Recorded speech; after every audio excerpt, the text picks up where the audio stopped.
আমি যাব ঢাকা এয়ারপোর্টে, বুঝছেন? তো এখানে আসা তো দেখছি যে চাঁপাইতেও বাস বন্ধ, এখন রাজশাহীতেও বাস বন্ধ। কালকে সকাল 10টায় আমার ফ্লাইট, এখন যদি আমি গাড়ি না পাইতে আমার একটা মারাত্মক সমস্যা হয়ে যাবে। সকাল থেকে কোনো জায়গায় জানা যায় যে হলো বাস আজকে বন্ধ থাকবে। এমনি আমরা নওগাঁ থেকে আসছি, সরাসরি কোনোভাবে জানা নাই, ঢাকা যাওয়া লাগবে আমাদের, কালকে থেকে অফিস আছে। এখন জানা নাই তো, জানার বিষয় জানা থাকলে আসতাম না তো। আর এটা সরাসরি তো ভোগান্তির বিষয়, অফিস মিস হলেও আবার আমাদের সমস্যা হবে। এই দুর্ভোগের জন্য ক্ষমা প্রার্থনা করছি। এই দুর্ভোগের জন্য তো দায় আসলে শ্রমিক না, এই দুর্ভোগের দায় হলো একমাত্র আপনার মালিক সমিতি, এই দুর্ভোগের দায় হলো কিছু প্রশাসন। হ্যাঁ, আমরা 5 আগস্টের পরে এই ছাত্র জনতা আন্দোলনের সময় ফ্যাসিস্ট সরকারের যারা যেসব নেতারা ছিল পালিয়ে গেছে, সেই উপলক্ষে আমরা একটি জরুরি সভা দিই এবং সেখানে আমরা নির্বাচনে আবেদন করি। আমরা জয়েন্ট ডাইরেক্টরের কাছে দীর্ঘদিন সময় ধরে 22 মাস ধরে আমরা তাকে জয়েন্ট ডাইরেক্টরকে চিঠি করি। চিঠি করার পরে জয়েন্ট ডাইরেক্টর উনি আমাদেরকে আশ্বাস দেন যে নির্বাচন দেব। এক পর্যায়ে আমাদের নির্বাচন 12 ফেব্রুয়ারি নির্বাচন হলো। মন্ত্রী মহোদয়রা আমরা তাদের কাছে গেলাম, আবেদন করলাম এবং একাধিকবার ফেডারেশনে গেলাম। যেহেতু বাংলাদেশে 251টা ট্রেড ইউনিয়ন এই শ্রমিক সেক্টরে, তারই মালিকই হলো বাংলাদেশ সড়ক পরিবহন শ্রমিক ফেডারেশন। এই সড়ক পরিবহন শ্রমিক ফেডারেশনের মাননীয় সাধারণ সম্পাদক হুমায়ুন খান উনি আমাদেরকে ডাকলেন এবং সবার সম্মিলয়ে এমপি, মন্ত্রী এবং আমাদের মহানগরের নেতৃবৃন্দদেরকে নিয়ে বৈঠক করে 17 এপ্রিল একটা কমিটি দেয়, সমন্বয় কমিটি।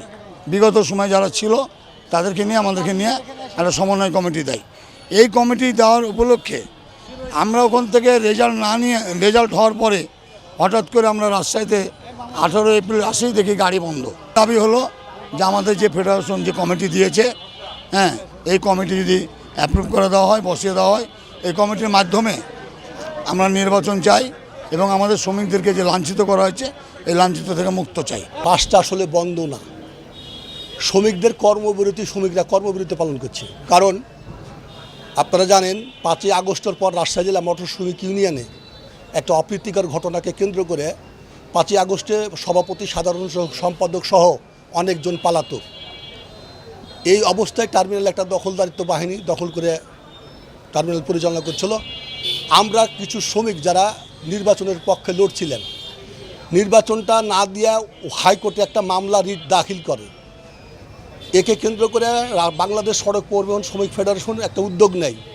ওটাই বানচাল হওয়ার পরেও মাননীয় জেলা প্রশাসক সাহেব উনি শ্রমিকদের মাঝে, শ্রমিকরা যখন গাড়ি বন্ধ করে তখন জেলা প্রশাসক মহোদয় আসে, উনি দায়িত্ব নেয় যে আপনারা গাড়ি চালান, আপনাদের মাঝে উপস্থিত থাকে, আমি ঈদের পরে সুন্দর সুষ্ঠু একটা অবাধ নির্বাচন করে দেব।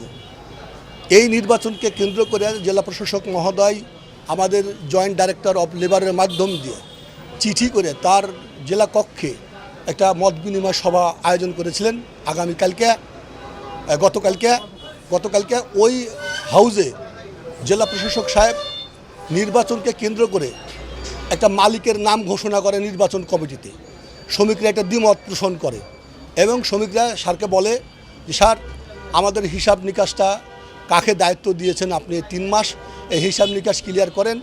আর আমাদের সংবিধান গঠনতন্ত্রতে আছে স্যার, সাধারণ সভা, আপনার মাধ্যমে সাধারণ সভা দিয়ে হিসাব নিকাশ দিয়ে আপনার মাধ্যমে সুন্দর সুষ্ঠু অবাধ নির্বাচন আমাদের প্রয়োজন, আমরা নির্বাচনের পক্ষে। আমিও ওই মত পোষণ করেছিলাম। এই কারণে আগামীকালকে আমাদের গতকালকে হেলাল সাহেব, উনি আমাদের মালিক সমিতির সাধারণ সম্পাদক, উনি হাউজে কোন শ্রমিক কী বলেছে না বলেছে সেটা পরের কথা, যা হোক, উনি শ্রমিকদেরকে থ্রেট না করলে শ্রমিকরা উত্তপ্ত হতো না। ওই কারণে আজকে থেকে শ্রমিকরা কর্মবিরতি পালন করছে। এটা অনির্দিষ্টকালের জন্য শ্রমিকদের ব্যাপার। কেন হয়েছে এটা বলতে, কালকে ডিসি মহোদয় বসছিল, এটা তো নিউজ হয়েছে। ডিসি মহোদয় সাংবিধানিক যে অবকাঠামো সেটার উপরে কথা বলছে, যে সংবিধানে আছে যেটা সেটাই ডিসি মহোদয় চাইছে। ওই অনুযায়ী একটি 5 সদস্য বিশিষ্ট কমিটি গঠন করা হয়। সেই কমিটিতে আমার নাম প্রস্তাব করে। তো এই লিটন আর মুমিন এরা আওয়ামী লীগ গ্রুপ, এরা বলছে যে মালিক সমিতির কাউকে রাখা যাবে না। আমি বলেছি ঠিক আছে, অসুবিধা নেই, রাখার দরকার নেই। এটা বলে কমিটি একটা খাড়া করেছে এবং সেটা সবাই স্বতঃস্ফূর্তভাবে মেনে নিয়েছে। শুধু মুমিন আর ওই যে লিটন, এই দুইজন মানে নাই, কারণ ওই দুইজনেই হচ্ছে আওয়ামী লীগপন্থী এবং মুমিন চরমভাবে আওয়ামী লীগপন্থী। তারা মানে নাই, তারা ওখানেই ডিক্লেয়ার দিয়েছে যে আমরা যা বাস বন্ধ করে দেবো। তারপরে এমনি বাধ্য হয়ে প্রশাসন মানে নেব। ওরা চাচ্ছে জেনারেল মিটিং বা একটা কমিটি বা মুমিনের যে ঢাকা থেকে কমিটি এসছে সেটাকে পুনর্বহাল করার জন্য। সেটা সাধারণ শ্রমিকরা চায় না, আমরাও চাই না। তা আমরা চাই যে হিসাব বলেও দিয়েছে যে সুষ্ঠু নির্বাচন হবে, নির্বাচনের মাধ্যমে যারা আসবে তারা এটা বুঝে নেবে। তখন ওই লিটন এবং মুমিন বলেছে যে 4 মাসের হিসাব দিতে হবে। আমি বলেছি যে হিসাব আপনাদের যে সচিব তার কাছেই আছে, সে ওখানে উপস্থিত ছিল।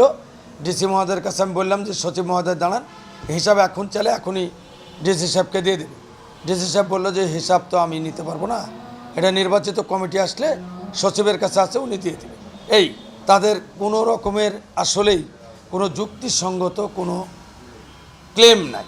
ওরা ইচ্ছাকৃতভাবে এই গাড়িগুলো বন্ধ করেছে। কালকে রাত্রে গাড়ি চালু করেছিলাম, আবার সকাল থেকে স্টাফদেরকে মারধর করে গাড়ি বন্ধ করেছে। আমরা চাচ্ছি সঠিক সমাধান করে গাড়ি চলুক। গাড়ি চলার পক্ষে আমরা, আর ওরা বিপক্ষে, এটাই হলো মূল।